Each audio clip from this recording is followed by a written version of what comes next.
Hello les entrepreneurs.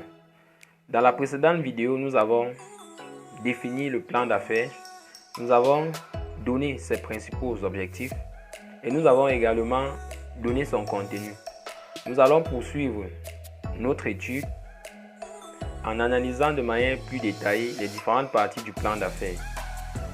Plus spécifiquement dans cette vidéo, nous allons analyser le sommaire.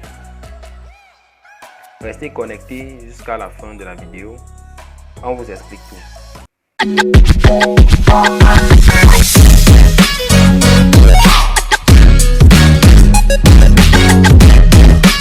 Bonjour à tous, j'espère que vous allez bien. J'espère également que vous allez nous rejoindre dans cette aventure d'investissement en investissant minimum 500 par jour ou 3000 francs par semaine dans les différents projets de notre fonds d'investissement afin de faire travailler votre argent pour vous. Ne plus dépendre de votre travail. Créer d'autres sources d'entrée d'argent complémentaires à votre travail afin de faire émerger la famille, notre pays et notre continent et atteindre votre liberté financière.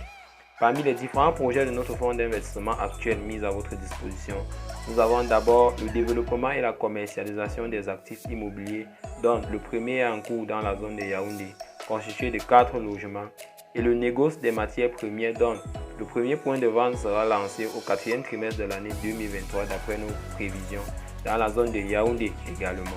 Aujourd'hui, nous allons poursuivre avec nos leçons d'éducation financière, dont le thème est le plan d'affaires. Plus spécifiquement, l'étude, l'analyse de ces différentes parties à la destination des jeunes entrepreneurs et futurs entrepreneurs africains. C'est quoi exactement le sommaire, qui est la première partie qui nous intéresse dans cette vidéo? Le sommaire est l'introduction qui vous permet de présenter votre entreprise. Même si c'est la première partie de votre plan d'affaires, nous vous conseillons qu'il soit fait en dernière position. Quel est le but du sommaire? Il vous permet de convaincre ou de captiver l'attention de vos lecteurs. Quel est le contenu du sommaire? Au premier paragraphe, nous avons les objectifs de votre entreprise. Dans ce paragraphe, vous devez résumer la raison d'être de votre entreprise ou vous devez trouver le pourquoi de votre entreprise. Au deuxième paragraphe, vous devez donner les produits ou les services que votre entreprise propose ou proposera. Dans cette partie ou dans ce paragraphe, vous devez résumer les différents produits ou le produit que votre entreprise propose ou proposera à son marché. Au troisième paragraphe, vous devez donner le marché cible. Dans ce paragraphe, vous devez résumer votre marché cible ou la géographie que vous avez repérée pour proposer votre marché, où la demande sera importante par rapport à la concurrence. Au quatrième paragraphe, vous devez donner les avantages de votre entreprise.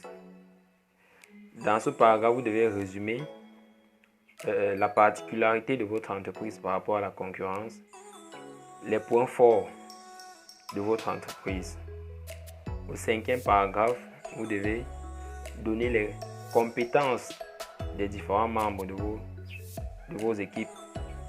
Dans ce paragraphe, vous devez résumer en quelque sorte les facteurs clés de succès de votre équipe de management ou opérationnel.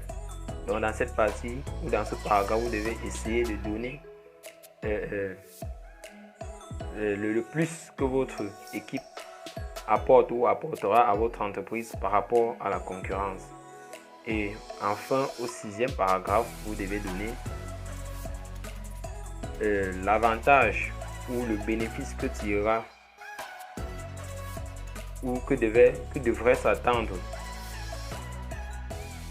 les investisseurs. Donc dans cette partie, vous devez résumer les différents bénéfices auxquels les personnes ou les bailleurs de fonds ou ceux qui vont apporter des capitaux à votre projet devraient s'attendre. J'espère que vous avez appris quelque chose aujourd'hui et Rendez-vous dans les prochaines vidéos pour l'analyse des autres parties. Merci. Ciao.